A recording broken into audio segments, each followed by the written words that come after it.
अस्सलाम वालेकुम गाइस, क्या हाल चाल है? खैरियत है गाइस। सवेले दे 11 का टाइम थी पे ते कम ते ऐसे ते बिजली कहना ते बाहर बैठो बैठे ते पे उस वेले पिछों दुकान सारी खुली है ते लाइट कहनी ते सुकून नाल असां बैठो जे लाइट हो सी तो वाल इंशाल्लाह काम की पोजीशन पड़े सूँ दोस्तों। देखिनो पूरी दुकान बंद हैं लाइट की वजह तो। लाइट कहनी लाइट आ सी ते हर दुनिया अपनी दुकान खुले सी ते काम ते स्टार्टिंग शुरू कर दे सन।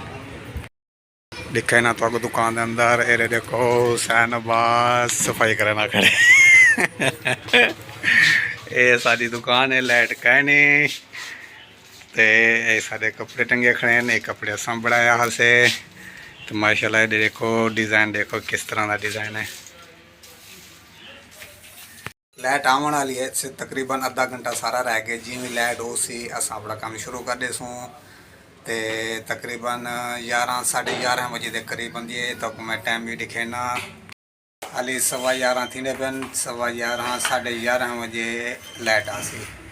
11:30 बजे फैक्स लाइट आवे सी अस अपना काम शुरू कर दे सूँ ते हाली लाइट कहनी रेदे बैठो सो ते ए साढ़े जेड़े पिछू अस काम करे नू अंधारा गोगे तो पता शायद नज़र आवे ना आवे। ये पिछू सारी मशीन लाथियां ते ये साढ़े कपड़े टंगे खड़े पिछू